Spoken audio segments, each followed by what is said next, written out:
Eu fiquei com a impressão de que se Tarcísio sair para a presidência, você sai para o governo do estado. Então, eu fiquei com a impressão de que eu posso estar conversando já com um pré-candidato ao governo do estado.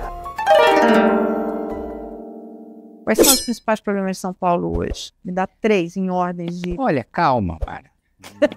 Essa sua dedução, esse silogismo que você fez aí, não é uma fatalidade, né? O Tarcísio vai... Mas é possível. É possível. Agora, eu vou colocar primeiro segurança pública. Segurança pública é o principal problema do estado de São Paulo, da cidade de São Paulo.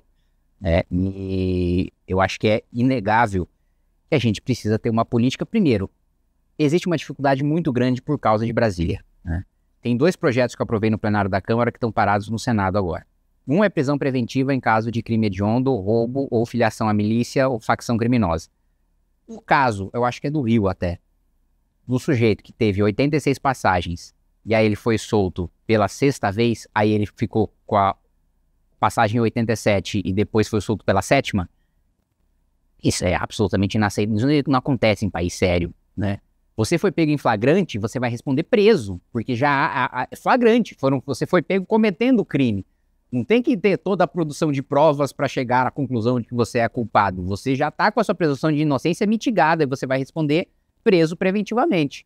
Só isso, sim, já seria um avanço grotesco em segurança pública. E o outro é o aumento de pena para furto, roubo e receptação. E receptação eu acho mais importante porque é um crime que tem uma pena muito baixa, porque não tem violência nem grave ameaça, mas é o principal elo econômico do crime, do furto e do roubo. Por quê? Se eu vou roubar o seu celular, Mara, aqui agora, pátio do celular, mano, e eu não tenho onde escoar, eu não tenho para onde vender, eu não tenho quem faça a receptação para depois comercializar, não faz sentido eu roubar, porque depois eu não vou conseguir vender sozinho, e não é nem prático eu ser o assaltante e o vendedor ao mesmo tempo, da mesma maneira o furto. Mas, deputado, você não roubou meu celular, mas roubaram meu celular mês passado, aliás, ali no coração da segurança pública do governo, em frente à rota, em frente ao batalhão da Polícia Militar, em frente à GCM. E o que fizeram no celular, tudo bem, devem ter vendido e tal, mas a principal coisa é porque entraram nas minhas contas e transferiram os recursos para uma conta de uma empresa de bets em Balneário Camboriú. Ou seja, a questão da violência e do crime, eu acho que ela está hoje além da questão. Eu concordo com você em relação à receptação, ela está além da receptação. Sim, claro. E o crime organizado hoje tem uma representação no Congresso Nacional. Perfeitamente. Como é que se combate isso? Olha, acho que primeiro você precisa ter o comando, né? Se você tem um governo do Estado, se você tem a presidência da República, você tem condições de fazer o enfrentamento dos representantes do crime organizado no Congresso, no Ministério Público e no Judiciário. Porque o PCC tem cursinho hoje, né?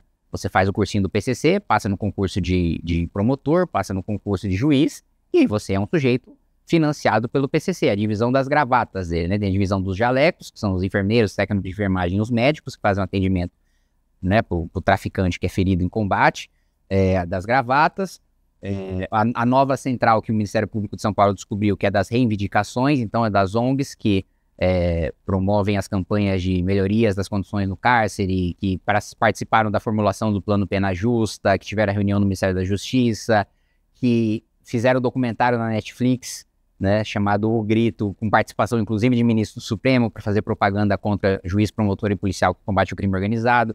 Então, eu não tenho a menor dúvida de que o principal ponto a ser combatido, porque esse é um discurso falacioso também, de dizer, não, crime organizado é tráfico, é lavagem de dinheiro, o roubo e o furto não são coisas aceitas pelo crime organizado. Porque se um cara furta e rouba, ele vai no tribunal do crime e ele vai ser morto. Se ele faz isso no território comandado pela facção. Agora, quando ele desce a pista, tá liberado. Não só tá liberado, tem a taxa de administração do crime, que é a parcela daquilo que foi roubado.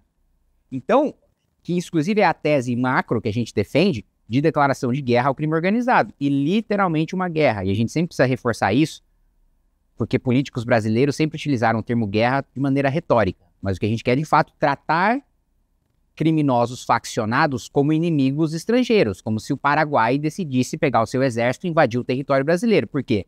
Eles são, de fato, um Estado paralelo. Eles têm bandeira, eles têm hino, eles têm exército, eles têm lei, eles têm tribunal. E têm territórios que eles comandam. Então é como se tivesse, de fato, um inimigo estrangeiro nos invadindo. E se nós estamos em guerra, o soldado inimigo, ou ele vai ser preso, ou ele vai ser morto. Ele não vai passar pelo devido processo legal. É o que a gente tem defendido do direito penal do inimigo. Você não vai ser só julgado pelos seus crimes, pelas suas condutas, mas pelo fato de você ser filiado a uma facção criminosa em que você... Não é que você cometeu um erro e aí você precisa ser punido pelo Estado. A punição prevista pelo Estado já é algo que entra no seu cálculo, porque a lei que você segue não é a lei prevista no nosso Código Penal ou na nossa Constituição, é a lei do crime. Então você é um invasor estrangeiro, né? Segundo problema, saúde. Você pediu 3. Não, exatamente. Eu ia falar. A culpa é totalmente sua. Quais são os outros dois? É exatamente isso que eu ia pedir. Quais são os outros dois? O segundo problema é a saúde, né? A gente tem um sistema que é absolutamente irracional. Os hospitais públicos, primeiro, a tabela SUS é uma piada, né? Muita gente fala viva o SUS, que é uma maravilha, mas fazem milagre. O SUS vive basicamente de caridade privada. Não é Falta dinheiro ao SUS. Não só. Falta avaliação de qualidade e pagamento por qualidade. Porque hoje o SUS remunera por quantidade de procedimentos. Então o que interessa é ir fazendo de qualquer jeito. Quanto mais eu fizer, mais eu vou ganhar. Mas mesmo quanto mais você fizer, mais você vai ganhar uma parcela do que de fato custa aquele procedimento. Então, acho que o primeiro ponto é a atenção primária, a saúde básica é o mais precário do SUS. Porque quando a gente entra na média alta complexidade, nós temos, pelo menos no estado de São Paulo, nós temos bons cirurgiões, bons equipamentos, gente que é de referência nas suas áreas. O problema da média alta complexidade é fila. E o problema da fila é porque não foi tratado na base, não foi tratado na ponta, né? E outra coisa, o SUS ele foi pensado como uma pirâmide da baixa complexidade e subindo para a média e para a alta. E isso foi pensado, é muito mal executado, porque a base é horrorosa, a gente não tem nada de saúde da família, a gente não tem nada muito precário, a prevenção, né? Que é a regra de país desenvolvido, e tem que ser aqui também, porque o número de idosos vai ultrapassar o de jovens em 26. Então, assim, ou a gente revê esse sistema, ou a gente vai quebrar mais. E a saúde básica é a obrigação do Estado. É obrigação das prefeituras, mas se o Estado não fizer esse auxílio, principalmente técnico, para as prefeituras, vai tudo para média e alta complexidade. Mas o que eu estava falando da pirâmide do SUS, ela é pensada de baixo para cima, mas ela não é pensada de cima para baixo. Então, por exemplo, eu estava no INCOR, né, em que chega uma pessoa que está com um problema que não é tão complexo a ponto de precisar ser tratado no INCOR. Mas depois que o cara chega lá, como é que faz para mandar ele para uma complexidade menor? Não tem esse meio, não tem essa lei, não tem esse instrumento administrativo para se fazer isso. E o outro ponto, não existe a remuneração por qualidade, nem por produtividade, né? Por você, o hospital tem que ser mais remunerado e mais premiado quando ele consegue atender o máximo número de pessoas com o menor custo possível, com a maior qualidade possível. Essa avaliação não é feita, a gente faz uma avaliação de volume aqui.